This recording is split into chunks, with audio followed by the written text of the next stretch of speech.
আসসালামু আলাইকুম। Hello SSC ২৬ batch তোমাদের সকলকে আজকে আমার এই ভিডিওতে স্বাগতম। তোমরা হচ্ছে অনেক তোমাদের ইতিমধ্যে উদ্ভাসের মডেল টেস্ট এক্সাম শুরু হয়েছে এবং হচ্ছে তোমাদের বোর্ড পরীক্ষাও খুব সম্ভবত এপ্রিল বা জুনের দিকে হয়ে যাবে। তো তোমরা অনেকে আমাকে কোয়েশ্চেন করেছিলে যে আপু আমরা হচ্ছে উদ্ভাস মডেল টেস্ট পরীক্ষায় এমসিকিউ নিয়ে অনেক প্রবলেম ফেস করতেছি বা হচ্ছে সামনে আমাদের বোর্ড এক্সাম চলে আসছে। আমরা হচ্ছে এমসিকিউ নিয়ে অনেক চিন্তিত আছি। তো আজকে তোমাদের যে এমসিকিউ রিলেটেড যে প্রবলেমগুলো রয়েছে আমি সেগুলো হচ্ছে আমার ধারণা অনুযায়ী কিছুটা হলেও তোমাদেরকে একটু ব্যাখ্যা দেওয়ার চেষ্টা করব যে কেন আমাদের এই প্রবলেমগুলো হচ্ছে বা কেন আমরা আমাদের মন মতো মার্কসগুলো পাচ্ছি না, সেই বিষয়ে হচ্ছে আজকে আমার এই ভিডিও।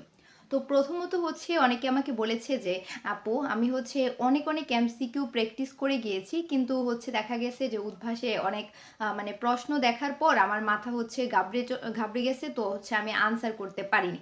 বা অনেকে হচ্ছে আমি প্র্যাকটিস করে গিয়েছি, আমি ভালোভাবে হচ্ছে এমসিকিউ আনসারও করেছি, কিন্তু আমি আমার স্যাটিসফ্যাকশনের যে একটা মার্কস সেটা পাচ্ছি না। তো এই ক্ষেত্রে আমরা কি করতে পারি? প্রথমত হচ্ছে আমি অনেক এমসিকিউ প্র্যাকটিস করে গিয়েছি, কিন্তু পরীক্ষার হলে প্রশ্ন দেখে ঘাবড়ে গিয়েছি। একদমই এটা করা যাবে না।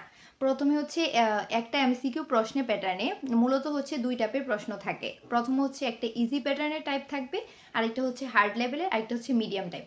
তো তোমাকে সর্বপ্রথমে যে কাজটা করতে হবে সেটা হচ্ছে আমরা সবাই কিন্তু কঠিনগুলো পারবো না। সকল প্রশ্নের ক্ষেত্রেই কিন্তু কঠিন সহজ মিলিয়ে এই প্রশ্ন করা হয়। তো প্রথমে হচ্ছে আমাদের সবার ক্ষেত্রে যেটা করা উচিত, প্রথমে আমাদের ইজিটা দিয়ে স্টার্ট করা উচিত। মানে প্রথমে এমসিকিউ এর আমি দেখব যে প্রশ্নগুলো মুখস্থ টাইপ আছে ম্যাথের ক্ষেত্রে, actually math, physics, chemistry, biology এগুলোর ক্ষেত্রে আমি প্রথমে দেখব যেগুলো একদম মুখস্থ টাইপ, মানে একটু হচ্ছে বেসিকের ওপরে, সেগুলো হচ্ছে আমি আগে দাগাবো। অর্থাৎ সেইগুলো আমার মতে তুমি যদি একটা এমসিকিউ প্যাটার্ন প্রথমে কয়েকটা এমসিকিউ মানে পারো পরীক্ষার হলে, তাহলে তোমার মনে হবে তোমার কনফিডেন্স লেভেলটা বেড়ে গেছে, তো তখন তুমি হচ্ছে পরবর্তী এমসিকিউগুলো ভালোভাবে দাগাতে পারবে। কিন্তু প্রথমেই যদি তুমি ম্যাথ দিয়ে স্টার্ট করো তাহলে একটা ম্যাথ তুমি না পারলে পরবর্তী প্রশ্নে তুমি ঘাবড়ে যাবা। প্রথমে হচ্ছে তুমি ইজি প্রশ্নটা বা মুখস্থ টাইপ যেগুলো থাকে সেগুলো দাগাবা। দেন হচ্ছে তুমি এই প্রশ্নের পরে যেটা একটু মোটামুটি লেভেলের ইজি, মানে একটু হালকা ছোট ছোট ম্যাথ টাইপের থাকবে যেগুলো হচ্ছে সূত্র প্রয়োগ করে আনসার চলে আসে, সেই ম্যাথগুলো তুমি দাগাবা।